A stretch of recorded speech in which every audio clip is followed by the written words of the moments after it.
मैं एक बार फिर निवेदन करना चाहूंगा, जो एकादशी का व्रत करते हैं हर एकादशी वाले दिन उनको 1000 गायों का गोदान करने का फल प्राप्त होता है। ये परिपक्व है। ये बात आपको किसी ने बताई हो या ना बताई हो, सुन लीजिए। कोई भी एकादशी है, 26 एकादशी में से कोई भी एकादशी है, बिल्कुल सत्य है, इसमें 1% भी कहीं कोई झूठ नहीं है। जो एकादशी का व्रत करते हैं ऐसे लोगों को हर एकादशी वाले दिन 1000 गायों का गोदान करने का फल प्राप्त होता है। इतना पुण्य मिलता है। तो मैं बहुत आग्रह पूर्वक निवेदन करना चाहूंगा, यदि आपके शरीर में ताकत है तो आप 3 साल, 7 साल, 9 साल, 11 साल या 26 एकादशी हो गई हैं, उतने समय तक आप यह व्रत जरूर कर लीजिएगा। 11 के व्रत से बढ़कर के कोई व्रत धरती पर बताया नहीं है, कोई व्रत बनाया नहीं है। एकादशी की इतनी बड़ी महिमा है। यह बात मैंने एक इतनी वजनीक बात आपको कही है कि जो भी हर एकादशी के दिन, जैसे आप द्वादशी के दिन पारण करते हैं, उसी समय आपको 1000 गायों का गोदान करने का फल तत्काल प्राप्त हो जाता है। यह महिमा 11 की है। मैं तो एकादशी को बहुत मानता हूँ, क्योंकि मैंने एकादशी की महिमा पढ़ रखी है। और जो एकादशी के दिन रात्रि में जागरण कर लेते हैं तो उसके लिए वर्णन किया गया, एकादश्याम जनो विष्णु रात्रो संपूज्य भक्तिता पुर्या जागरणम विष्णु पुरतो वैष्णवोषः। वर्णन किया है कि ऐसे लोगों को लेने के लिए स्वयं नारायण धरा पर चल करके आते हैं। गीतम वाद्यम तथा नित्यम, लिखा है एकादशी वाले दिन कोई गीत गाते हैं, वाद्य बजाते हैं, नाचते हैं, पुराण पढ़ते हैं, कथा सुनते हैं, धूप दीप नैवेद्य से भगवान का भोग लगाते हैं, भगवान को चंदन लगाते हैं। एकादशी के दिन चंदन लगाने का भारी महत्व है, बहुत ज्यादा। जैसे पूर्णिमा के दिन तुलसी चढ़ाने का भारी महत्व है नारायण के ऊपर, ना पता हो तो सुन लो। पूर्णमास जैसे सोमवार को और प्रदोष को जैसे बेलपत्र चढ़ाने की महिमा है, उसी प्रकार से पूर्णिमा के दिन भगवान सालेराम के ऊपर तुलसी चढ़ाने की भारी महिमा है, बहुत ज्यादा ही महिमा है, समझ लीजिए। तो वर्णन किया गया उसी प्रकार से एकादशी के दिन भगवान नारायण के ऊपर चंदन का विलेपन करने की, लेपन करने की भारी महिमा है। बाजार से चंदन लेके आओ, लकड़ी वाला, असली चंदन तो वही है, ये तो सब बस ऐसे ही है, सब ना तो घिसने वाला, घिसा जाता नहीं है। नहीं तो जो असली जो ओरिजिनल चंदन है, जिसके लिए एक श्लोक में बोल रहा हूँ, क्योंकि बिना प्रमाण दिए मुझे आनंद नहीं आता। चंदनम महत पुण्यम सर्व पाप प्रणाशनम। चंदन घिसने के लिए जैसे ही आप बैठे हैं सभी पाप उसी समय जल जाते हैं। और क्या होता है? चंदनम महत पुण्यम सर्व पाप प्रणाशनम आपदा मप हरतारम। यदि कोई आपत्ति आ रही है उसका हरण हो जाता है। लक्ष्मी तिष्ठति सर्वदा। घर में अखंड माँ भगवती लक्ष्मी आके विराजित हो जाती है, घर में कंगाली नहीं आती। ये चंदन की महिमा। एकादशी के दिन भगवान नारायण को लपेट के धर दीजिए चंदन से, इस श्लोक में लिखा है। इसमें यह वर्णन किया गया है कि भगवान उससे बहुत प्रसन्न होते हैं। विष्णु पुरतो वैष्णवो सहा। ऐसे लोग अंत में भगवान के धाम जाते हैं। धूपम दीपम नैवेद्यम पुण्यम गंधानुलेपम। 10 तरह की धूप आती है। अगरबत्ती मन जलाकर उसमें बांस जलता है, बड़ा अपराध है। बांस जलता है तो ये परिवार का हिरास करता है, लोगों की उम्र घटाता है। बांस लगाना पुण्य है। बांस लगाने से खानदान की, परिवार की वृद्धि होती है। बांस जलाने से बहुत बड़ा अपराध है। तो ये ज्यादातर ऐसे अगरबत्ती में बांस जलता है। धूप बत्ती, मैंने 10 तरह की धूप का वर्णन कई बार किया है आपके बीच में। वो बाजार में 10 मिलती नहीं है, 5-7 मिल जाती है, जितना मिले। मैंने भी बड़ी कोशिश करी, 10 तरह की धूप मिली नहीं, 5-7 तरह की मिल जाती है, वो इकट्ठी कीजिए। हम लोग आरती में धूप जलाते हैं, जो दिया बाती आरती करते हैं। उससे पहले आपने मुझे फेसबुक वगैरह पे देखा हो तो हमारी आरती में धुआं सा उठता रहता है, वो यही होती है धूप। और ऐसा नहीं है कि यहाँ से इस सिर की बात में बस आपको बताने के लिए कुछ खुद में कुछ ना करे। आपको तो मैं बाद में बताता हूँ, पहले उसको शुरू खुद में कर देता हूँ। कभी भी आप फेसबुक पर सुबह का हमारा कार्यक्रम लाइव हो जाता है, सुबह की पूजा होती है, भगवान का अभिषेक होता है, पूजन होता है, तो इंस्टाग्राम और फेसबुक पर उस समय बच्चे उसको लाइव टेलीकास्ट कर देते हैं, सुंदर सुंदर गीत स्तोत्र चलते रहते हैं। तो आरती से पहले कि दूसरी आरती रखी होती है, उसमें से धुआं निकलता है, वो यही है, 10 गंध, अष्टगंध, पंचगंध, जितना जो मिल जाए उतना उसको जलाइए आप। इससे महामारी, बीमारियां, अलाय वलाय, किसी का कुछ किया हुआ, वो सब नकारात्मक ऊर्जा है, वो सब समाप्त हो जाती है।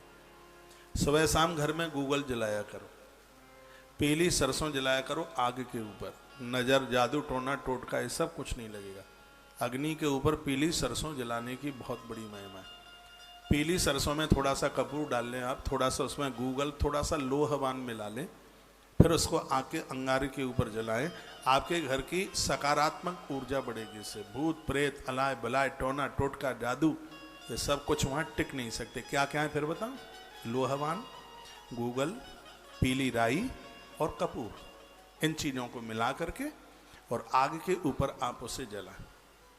नकारात्मक सोच समाप्त हो जाएगी, गंदे विचार नहीं आएंगे, रात्रि को गलत स्वप्न नहीं आएंगे। इतना बड़ा प्रभाव है। राई, पीली सरसों जलाई जाती है, उस पर लोहवान जलाया जाता है। ये हमारी पूजा पद्धति में इन सब चीज़ों की भारी महिमा है। कमलगट्टा आग में जलाने से लक्ष्मी की वृद्धि होती है। खसखस आग में जलाने से बीमारियां दूर होती हैं। काली मिर्च आग में जलाने से दुश्मन परास्त हो जाता है, काली मिर्च। पालक भी माता जी के यज्ञ में, गन्ने का टुकड़ा भी जलाया जाता है। वो फिर वो बड़ा विधान है, वहां तक मत पहुंचिए। सुबह शाम इतना तो आप कर ही सकते हैं। आरती से पहले एक दूसरी आरती और रखिएगा, इतना सा पात्र रख दें, उसमें चीज डाल करके माचिस की तीली लगा दें, वो उसमें से धुआं शुरू हो जाएगा और यह आपके घर के वातावरण को बहुत बढ़िया कर देगा। आपने देखा है कभी लोग बाहर बहुत अच्छे रहते हैं और घर में जैसे ही घुसते हैं तो ऐसा लगता है कि बिल्कुल तबला चढ़ गया है उनका। बाहर आप देखेंगे सबके लिए इतने बढ़िया होते हैं। पड़ोसी वाले तो अंकल कहते हैं कि तुम्हारा मोनू बहुत अच्छा है, लेकिन यहाँ मोनू ने नाक में दम कर रखी है घर में। बाहर के लिए मोनू इतना अच्छा है, यहाँ तो घरवाली से नहीं पड़ती मोनू की, पापा से नहीं पड़ती, मम्मी से पड़ती नहीं है। बच्चों के लिए तो ऐसा लगता है कि मोनू घर में आवे तो जो लगे कि यमराज आ गया है। फिर बाहर के चाचा जी कहते हैं कि मोनू बड़ा अच्छा है। तो कभी कभी ये घर की जो स्थिति है, वो आप जन्मपत्रियां ले लेके घूमते रहते हैं, पितृदोष है, वास्तु दोष, और ये मैं फ्री फंड के टिप्स देता रहता हूं, ये मानते नहीं आप। कितनी वीडियो डालता हूं आपके लिए। मैंने एक वीडियो इंस्टाग्राम पर डाली थी, 98 लाख लोगों ने देख लिया। आज मेरी अचानक उस पर निगाह पड़ी, अभी डाली है पिछले महीने। कहाँ था मैं? कथा में, यमुना नगर में। तो किसी का मैसेज था, कहा कि जब हम गाड़ी चलाते हैं तो हम क्या बोल करके गाड़ी में बैठे हैं। तो मैंने नारायण कवच का मंत्र बता दिया, ओम विष्णवे नमः। 98 लाख लोगों ने वह वीडियो, एक आध दिन में 1 करोड़ पूरी हो जाएगी, इतने लोगों ने उसको देखा, लाइक किया। आप करके देखना, मच्छर भी नहीं मरेगा गाड़ी से।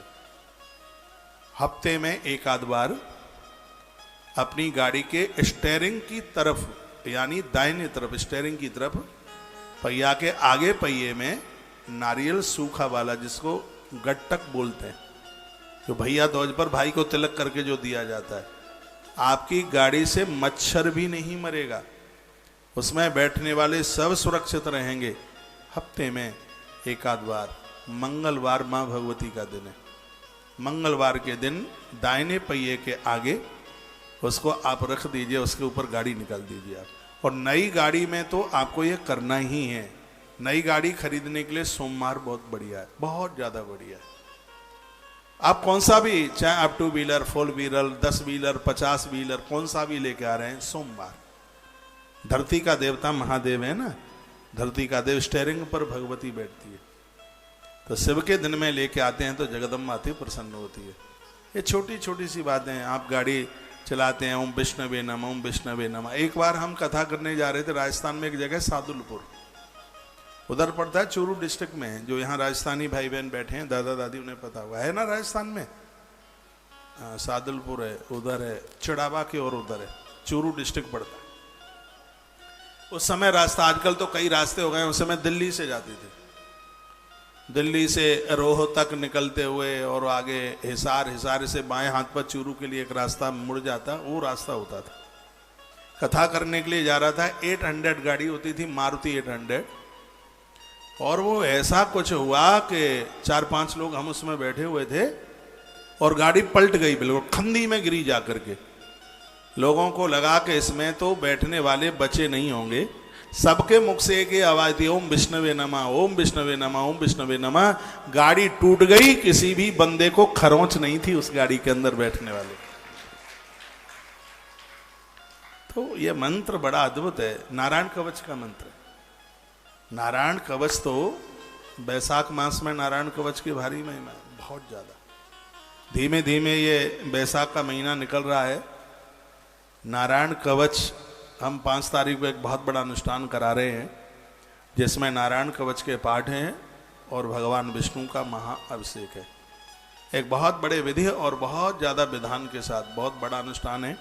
इसमें भगवान विष्णु की प्रतिमा में शंख के साथ में शंख और भगवान विष्णु की प्रतिमा ये प्रसाद रूप में दिया जा रहा है। और इसमें सुबह से लेकर के रात्रि तक एक बहुत बड़ा अनुष्ठान, कथा कहते हुए मुझे 29 साल अब लग जाएंगे, 28 पूरी हो रही हैं, लेकिन ये अनुष्ठान पहली बार करा रहे हैं। आज हम और आचार्य जी बैठ के एक मीटिंग करी थी कि 5 तारीख को पूर्णिमा है, बैसाखी पूर्णिमा है, इसमें कुछ एक ऐसा विशेष किया जाए।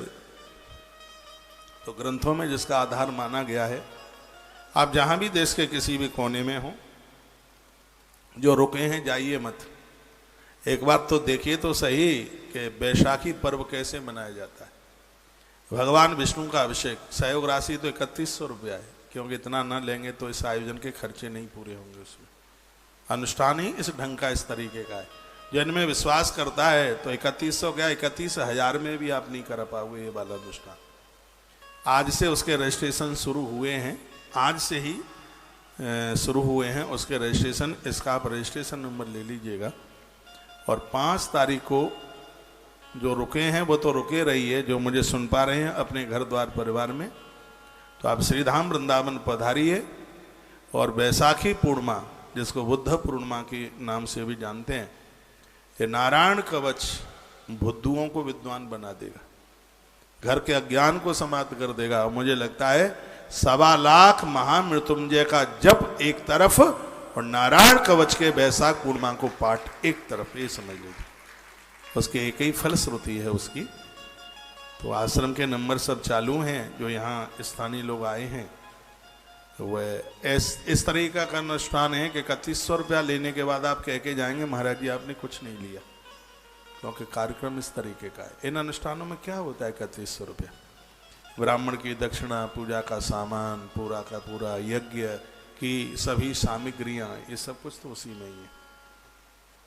तो इसमें आप यहाँ नहीं पहुँच पाते हैं, घर पर भी हैं, तो भी आपके संकल्प लेकर के उसको पूरा किया जाएगा। देखिए संकल्प की कितनी बड़ी महिमा होती है। अब मैं आपको एक बात बताऊं, कासगंज की यूपी में जगह पड़ती है, अपने आश्रम से कोई जुड़े हुए सज्जन, उनकी पत्नी कोमा में थी, और मैं उन दिनों में नासिक वगैरह में था, कहीं इधर था, बाहर ही था, महाराष्ट्र में नासिक, उज्जैन के बाद में उधर चला गया, उधर ही था कहीं। रात्रि को मेरे पास 11 बजे शास्त्री जी का फोन था आश्रम से। आप सुन नहीं रहे मेरी बात, सुन तो लीजिएगा। उन्होंने कहा महाराज जी ऐसे ऐसे वो भैया की घरवाली बहुत ज़्यादा बीमार है और आप थोड़ा बात कर लें। मैंने फ़ोन किया, उन्होंने कहा महाराज जी छोटे छोटे बच्चे हैं और डॉक्टर ने गवाही दे दी है, बचना बिल्कुल मुश्किल है। तो कोटा में एक बड़े विद्वान मेरे ही संपर्क में थे, मैंने रात्रि को 11:30 बजे उन्हें फ़ोन किया। मैंने कहा मैं संकल्प दिलवाता हूँ और 1.25 लाख 5 दिन में जब पूरा करना है। रात्रि को महामृत्युंजय नहीं होता, लेकिन मैंने उन्हें नियम बताया कि ऐसे ऐसे घी के इतने दिए जला करके अनुष्ठान शुरू कर दो। फोन पर संकल्प कराया, आप विश्वास करेंगे डॉक्टर हैरान हो गया, डॉक्टर्स लोग हैरान हो गए, जान बच गई और वो बिल्कुल तंदुरुस्त थे। इसलिए हम लोग तो बड़ा इसके ऊपर विश्वास करते हैं। यहाँ से अर्घ देते हैं, वहाँ भगवान सूर्य को स्वीकार होता है। तो आप घर पर भी जब आप बैठे होते हैं, तार ऐसा ईश्वर के साथ जुड़ जाता है, किए गए अनुष्ठानों का फल पुण्य हमें हासिल हो जाता है। यहाँ व्यासपीठ से कितने आपको पुराण उपपुराण सुनाए, कितने आपको जजमान बनाए। सत्य यही है, इसका संपूर्ण फल आपको और आपके पुरखों को प्राप्त हुआ है। आपने सैकड़ों अनुष्ठान कराए हों, लेकिन 28 साल में यह अनुष्ठान हम बैसाखी पूर्णिमा पर पहली बार करा रहे हैं। नारायण कवच के साथ में विष्णु महायज्ञ की जो आहुतियाँ जो डलेंगी वो बहुत अद्भुत होंगी, और इससे आप चूक ना जाना। आश्रम के नंबर पर आप कांटेक्ट कर लें और रजिस्ट्रेशन नंबर आज से ही लेना शुरू कर दें, क्योंकि हम इसमें उतने ही यजमान बना पाएंगे जितनी हमारे पास आचार्यों की, ब्राह्मणों की व्यवस्था होगी। आप जहाँ हो तो आप पहुँचिए, नहीं भी आप पहुँच पाते हैं तो आपका अनुष्ठान होगा। भगवान विष्णु और शंख, आप यहाँ आएंगे तो यहाँ से संग ही लेते जाइए, नहीं तो प्रसाद रूप में ये आपके घर तक ये पहुँचा दिया जाएगा। एक बार जयकारा लगाइए, बोलो भक्तवत्सल भगवान की जय हो, श्री हनुमंत बलवंत महाराज की जय हो। जय जय श्री राधे, जय श्री राधे, श्री राधे। एक छोटी सी सूचना यह है कि कथा दोनों तीनों समय में चल रही है। सुबह 9:30 बजे लाइव टेलीकास्ट शुरू होता है, और कल तो मैं फिर बिल्कुल फ्री सा ही हूँ, क्योंकि एकादशी का काम तो हो ही गया है पूरा। 10 साढ़े 10 बजे कथा शुरू हो जाएगी, जो कि 1-1:30 बजे तक चलेगी। उसके बाद में सत्संग टीवी पर यह प्रसारण 4 बजे तक रहता है। फिर हम कथा को ठीक 4 बजे, कल ठीक 4 बजे, 4 बजे फिर शुरू कर देंगे, और जो कि 7 बजे तक कथा चलेगी ही। और परसों से तो उपनिषदों की कथा आरंभ हो जाएगी। एक बार देखिए, आप में बहुत ऐसे कम लोग होंगे जो उपनिषदों की कथा शायद पहली बार सुनेंगे, आनंद आ जाएगा। उपनिषद परसों से उपनिषदों की कथा आरंभ हो जाएगी, उसको भी सुन लें, उसका भी आनंद ले लें। आइए 2 पंक्ति भगवान के चरणों में समर्पित करते हुए, और फिर हम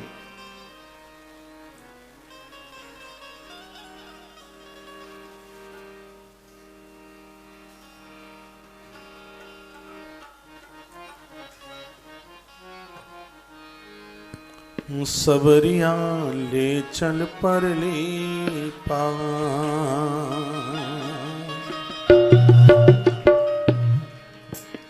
सबरिया ले चल पर ले पा, सबरिया ले चल पर ले पा, सबरिया ले चल पर ले पा, सबरिया ले चल पर ले पा। जहाँ विराजे राधा रानी, जहाँ विराजे मेरी महारानी, अलबेली सरकार, सबरिया ले चल पर ले पा, सबरिया ले चल पर ले पा।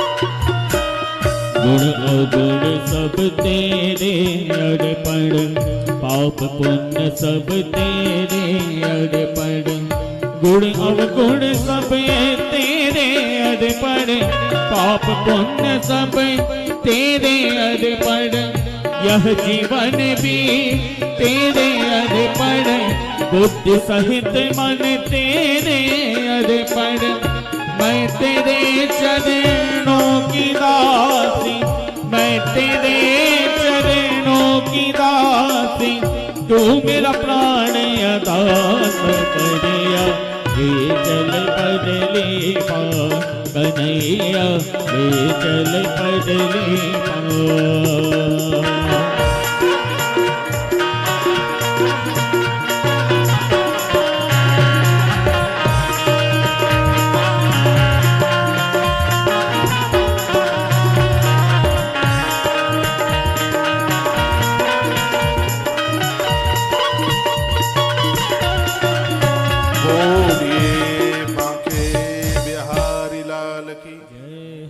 श्री हनुमंत बलवंत महाराज की जय हो।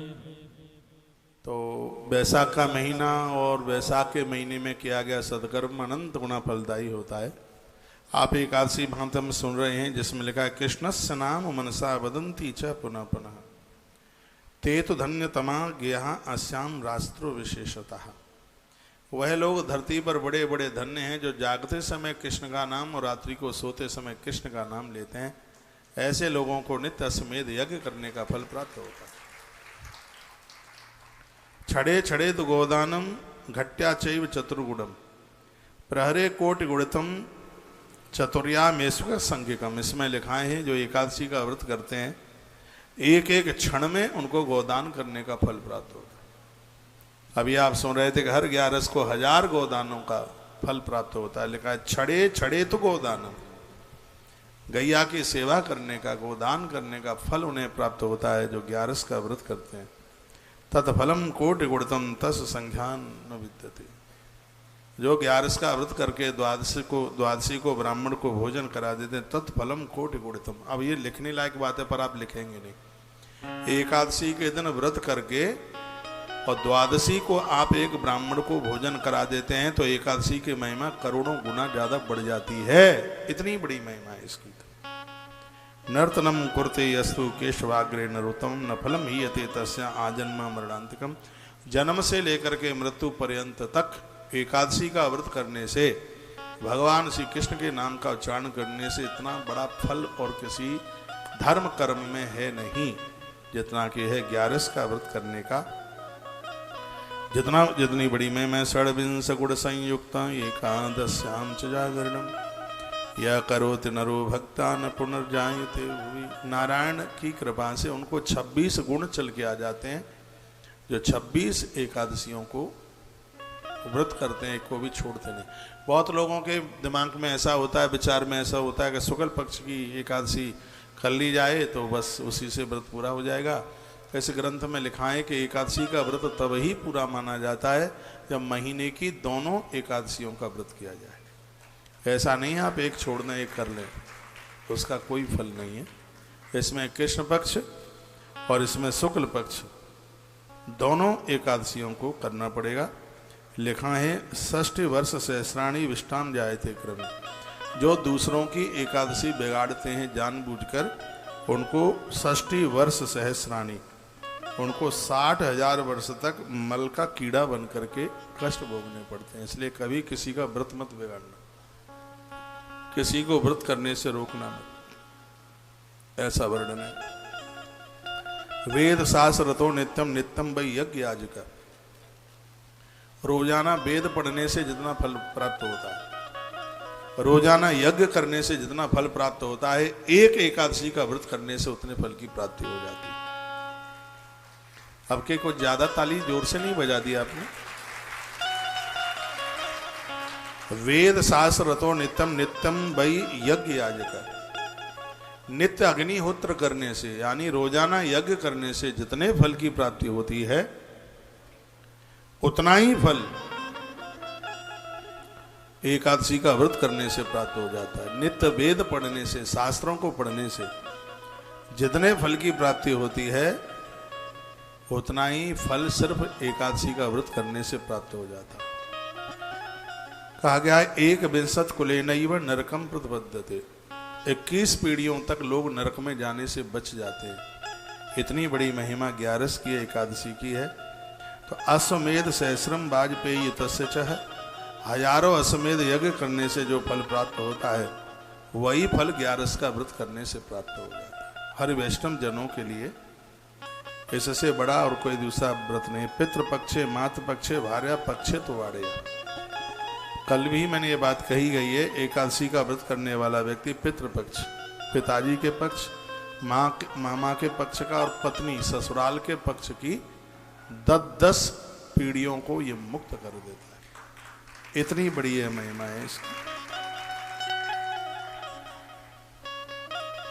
11 का व्रत करने वाले व्यक्ति के ऊपर श्राप नहीं चलता किसी का। वो अम्बरीश और दुर्वासा जी की कथा आपने पढ़ी होगी। दुर्वासा जी अम्बरीश एकादशी का व्रत करते हैं। भगवान नारायण का सुदर्शन चक्र उनकी राजधानी की रक्षा करता है। कुपित हो गए थे दुर्वासा जी, जटा उखाड़ी, कृत्या पैदा कर दी। कृत्या अम्बरीश को मारने को चली तो वहां पर विष्णु चक्र प्रकट हो गया। विष्णु चक्र ने पहले तो कृत्या को मारा और फिर वो दुर्वासा जी के पीछे पीछे लग लिया। भागवत में कथा आती है, भक्ता लोग सुनाते हैं, आपने सुनी होगी। 1 वर्ष तक महात्मा सब जगह घूमते रहे, साल पूरा हो गया था, लेकिन किसी भी देवता ने शरण नहीं दी। भगवान ने तो यहां तक कह दिया, जाइए हम भक्त पराधीन हूं, स्वतंत्र वध हो जा, मैं स्वतंत्र नहीं हूं, भक्त के पराधीन हूं। मेरा अपमान तुम कर देते तो मैं सहन कर लेता, लेकिन तुमने भगत का अपमान किया इसलिए मैं सहन नहीं कर पाऊंगा। जो अपराध भगत सन करे, जो अपराध भगत सन करही, राम रोष पावक सोही जरई। हमारे ग्रंथ कहते हैं कि परमात्मा अपना अपराध सहन कर लेता है, लेकिन वह अपने भक्त का अपराध सहन नहीं कर पाता। इसलिए सजग्र समझदार व्यक्ति को चाहिए कहीं उससे भगवान के भगत का अपराध न हो, ये ध्यान रखें इस बात के लिए। तो वही बात यहां पर कही गई है, 21 पीढ़ियों का तारण करने वाली एकादशी, वृथा दानादिकम सर्वम कृतज्ञेषु कृतम यत्। उनके दान की महिमा बढ़ जाती है। एक बात मैं बोलूं जो मेरे हृदय में आ रही है, आप विश्वास कर लेंगे। एकादशी का व्रत करके उद्धापन करने के बाद जो आपने गोदान किया है, 1 गोदान 1 लाख गोदान से कम नहीं है महिमा इसकी। लिखा है कि जो 11 का व्रत करते हैं, ऐसे लोग कोई भी दान पुण्य करते हैं तो उनका लक्ष्य गुना लाख गुना बढ़ जाता है। ये बात लिखने लायक बात होगी। जो लोग एकादशी का व्रत करते हैं, ऐसे लोगों के हाथों से किया गया दान पुण्य लाख गुना तत्काल बढ़ता है। आप एकादशी का व्रत करते हैं तो आपने 1 रुपए का दान किया, वो सीधे 1 लाख के बराबर है। आप एकादशी का व्रत करते हैं, आपने 1 गैया का दान किया, वो सीधे 1 लाख गाय के बराबर है। इतनी बड़ी महिमा है 11 की एकादशी की। जिन्होंने व्रत किया है, उद्यापन कर दिया, उन्हें अन्न खाने में कोई दोष नहीं है बिल्कुल भी। लेकिन जो 11 करते नहीं है, उनके लिए अन्न संपूर्ण पापों को उसमें बताया गया। उसमें कल मैंने निवेदन किया, व्रत नहीं कर सकते हैं तो एकादशी के दिन मटर मत खाइए, एकादशी के दिन चावल मत खाइए, मसूर मत खाइए, चना मत खाइए, कांसे के बर्तन प्रयोग में मत लीजिए 11 वाले दिन, सरसों का तेल प्रयोग में मत लीजिएगा 11 वाले दिन, एकादशी के दिन। कुछ चीजें हैं शरीर में, उसको ना लगाएं। जो जो विधि है, विधान है, वो मैं आपके बीच में बोलता रहूंगा। और मैं तो यह चाहता हूं हरि वैष्णव जन सब व्रत करें। आप अपनी बेटियों से भी व्रत कराएं। पता नहीं कौन बोल गया, कह के गया, नहीं ये तो व्रत शादी के बाद होता है। सीता माई तो शादी के पहले करती, तभी तो राम जैसे वर उनको प्राप्त हुए। पद्म पुराण में राम जी का बहुत बड़ा चरित्र कहा गया। पहले जन्म की वेदमती देवी थी, वेदवती माता जानकी वेदवती। रावण को श्राप दिया था, कहा तुझे खत्म करने के लिए, समाप्त करने के लिए मैं आऊंगी। वो धरती में समाहित हो गई देवी, यज्ञ कुंड में, यज्ञ कुंड में समाहित हो गई। और त्रेता में राजा जनक के हल से वही वेदवती धरती से माता जानकी सीता बन करके प्रकट हुई। जो 11 के व्रत के प्रभाव के द्वारा, माता दुर्गा की पूजा के प्रभाव के द्वारा उसने प्रभु राम को प्राप्त किया। तो एकादशी का व्रत तो बड़ा प्रभावशाली, और आज से नहीं है, अनादिकाल से ऋषि जन करते हैं व्रत। आप व्रत कर लें, अच्छी बात है, ना कर पाए तो 11 वाले दिन कच्ची रसोई मत खाइए, पराठा खा लीजिए, पूड़ी खा लीजिए, रोटियां मत खाइए। समझ में आ रहा है? वर्णन किया है, व्याय स्थानम तद विष्णु शापन दत्ता। वर्णन किया, जो 11 का व्रत करते हैं उनके ऊपर किसी का श्राप नहीं चलता, अभिशाप नहीं चलता। एकादश्याम शयानस्तु विना जागरणम हरे मूकवतिष्ठते यो मयि गानम पाठम न वाचरेत्। एकादशी के दिन में मत सोइए। एकादशी के दिन जप कीजिए, थोड़ा बहुत भगवान का कीर्तन कीजिए, ये कीजिए। रात्रि को जूठे मुंह से मत सोइए, ये तो हर दिन में बताया गया जो रात को जूठे मुंह से सोते हैं अगले जन्म में वो गूंगे बनकर पैदा होते हैं। मूकम तिष्ठते यो वै, मूक मूक माने गूंगा, बधिर माने बहरा, मूक माने गूंगा। रात्रि को शुद्ध मुंह से कुल्ला करके, बहुत लोग तो गुटखा चबाते चबाते ही सो जाते, पी पी करते बगल में थूकते भी रहते हैं। क्या कैसा जीवन है। ईश्वर ने सब तरह के लोगों को बना दिया। हो सकता है उनकी भी जरूरत उसे पड़ गई होगी, इतने पेड़ बनाए बेचारा बबूल ना बनाता तो ठीक रहता, इतनी दालें बनाई मसूर की ना बनाता। समझ लिया होगा उसने कि इसकी भी कहीं जरूरत हो सकती है। रात्रि को स्वच्छ मुंह से, शुद्ध मुंह से और भगवत नाम उच्चारण करके सोए तो सप्त जन्मन मूकत्वम जायते जा। देखो अब इसमें लिखा है एकादशी का जागरण हो रहा हो और लोग उसमें व्यवधान कर रहे हो, लोग उसमें व्यसन कर रहे हो, शराब पी रहे हो, उल्टा पुल्टा कुछ कर रहे हो। सप्त जन्म मूकत्वम, ग्रंथ कहता है 7 जन्मों तक उस व्यक्ति को वाणी नहीं मिलेगी, आवाज नहीं मिलेगी। 7 जन्मों तक वो गूंगा बन करके ही पैदा होगा। कथाओं में, भगवान के जागरण में, हरि चर्चा में, प्रभु चर्चा में हमारे द्वारा कभी किसी भी प्रकार का अपराध ना हो जाए, वर्णन किया गया है। कहा गया है यामे फलम प्रोक्तम कोटिन्नाभ समुद्भवम संप्राप्ते वासरे विष्णु न कुर्वन्ति जागरणम। जो लोग सालराम भगवान की शिला को रख करके जप करते हैं, भगवान महादेव की पिंडी के सन्मुख बैठ करके जप करते हैं, इसमें लिखा है कि उसे जप का 1 करोड़ गुना फल तत्काल बढ़ जाता है। इसलिए तो मैंने कहा है कि अपने मंदिर में महादेव रखो पिंडी, शिवलिंग, शिवलिंग को पिंडी कहते हैं, सालराम को शिला कहते हैं। सालराम शिला होती है, महादेव की शिवलिंग वो पिंडी होती है। और जिन घरों में ये दोनों ही हैं, उनके घर में द्वारका और काशी दोनों का संगम हो रहा है। सालराम पूजे के ना पूजे में कई बार प्रमाण दे चुका हूं, व्यास के लिखित प्रमाण दे चुका हूं। सालराम भगवान को पूजने पर जितना पुण्य मिले वो सब तुम्हारा, और जितना अपराध मिले वो सब मेरा। जितना अपराध है वो सब मेरा। यदि सालराम भगवान की पूजा करने से अपराध मिलता है तो अपराध मेरा, पुण्य सब तुम्हारा। मैं व्यासपीठ से थोथी बातें नहीं करूंगा। ग्रंथ जिसके लिए अनुमति देते हैं, और मैं यहां से वही बात कहूंगा क्योंकि पूरे देश ने हमारी बात के ऊपर विश्वास किया।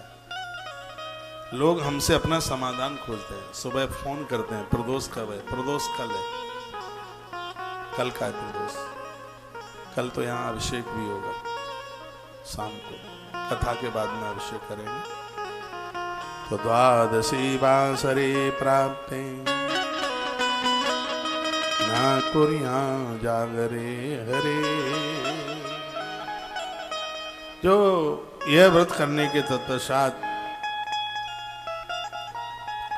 जागरण कर लेते हैं तो उसके इस एकादशी की और महिमा ज्यादा बढ़ जाती है।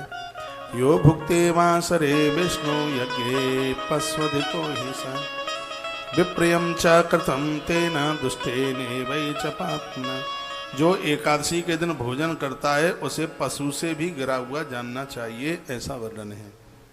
वह पापी और मेरे विपरीत आचरण करने वाला है। 61 नाम के श्लोक में स्वयं भगवान कहते हैं यो भुक्ते वासरे विष्णु यज्ञ पशु देखो ऐसा, वो पशु से भी गिरा हुआ है। जो 11 के दिन भोजन करता है वे प्रियम च कृतम तेना, वो मेरा कभी प्रिय हो ही नहीं सकता जो 11 के दिन अन्न खाता है। दुष्टे नैव च पापिना, भगवान कहते हैं उसको तो घोर पापी मान लो। जो एकादशी के दिन भोजन करता है।